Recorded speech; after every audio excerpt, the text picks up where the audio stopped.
Stearman qui est au point d'attente qui est aligné sur la piste 16, qui attend l'atterrissage de la patrouille Reva. Américain conçu dans les années 1930. C'est un biplan équipé d'un moteur en équipage de 220 chevaux qui pèse 1200 kg. 1947, c'était P pour les chasseurs dans les Air Force. Donc le PT-17, avion école, c'est sur ces machines pour la majorité des pilotes américains de la Seconde Guerre mondiale ont fait leurs premières armes.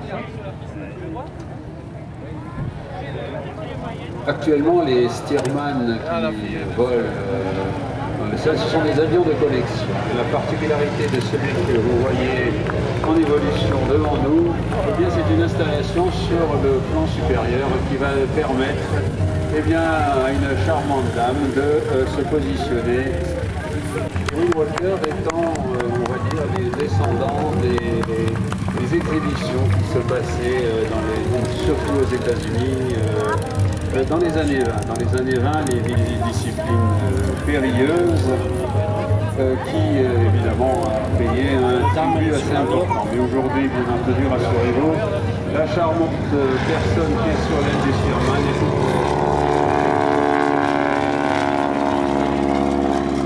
sur un pilote et elle ne craint pas grand-chose.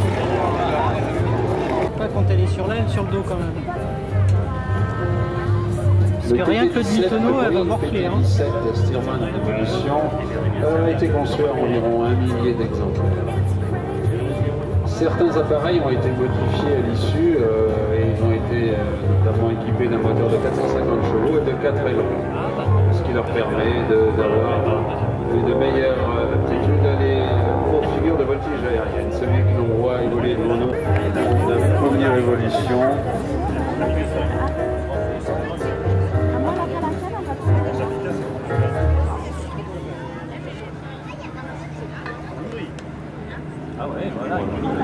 De vitesse. Vous voyez que la passagère installée sur l'aile est même un fois agile et on part pour une boucle. Une sortie de boucle.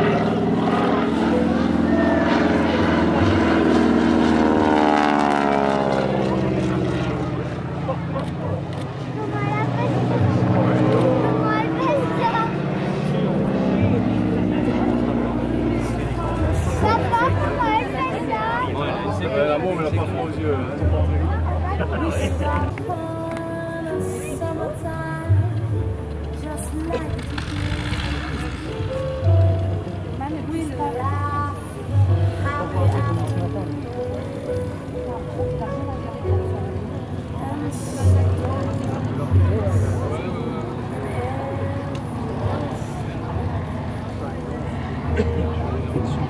Les amis photographes vont pouvoir se régaler. Vous voyez que les passagers dans les maisons d'un étage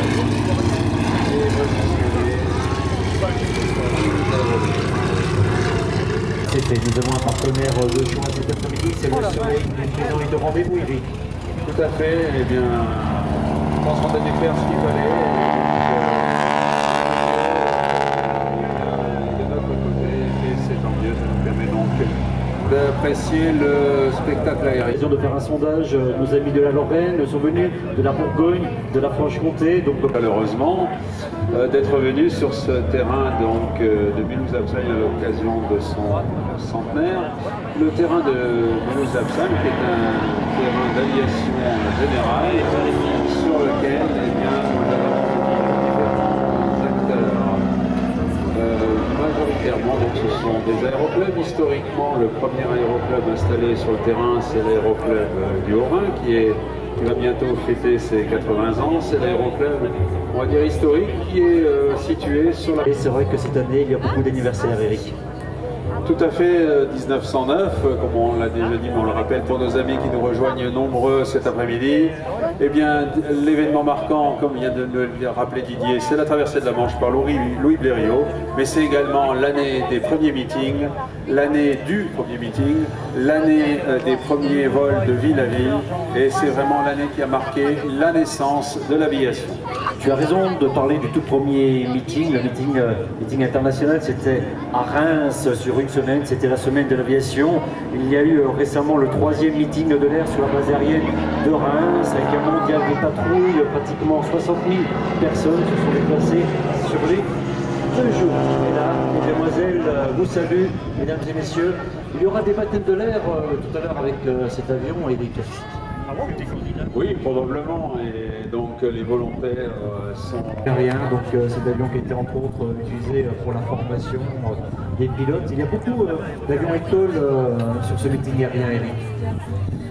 Là, oui, tout à fait, il y a beaucoup d'avions écoles, ce sont des avions qui ont été construits en nombre et donc ils sont, il faut bien le reconnaître, plus faciles à préserver, à maintenir en état de vol que des avions d'armes, que les P-51, P-40 ou autres avions qu'on pourrait connaître.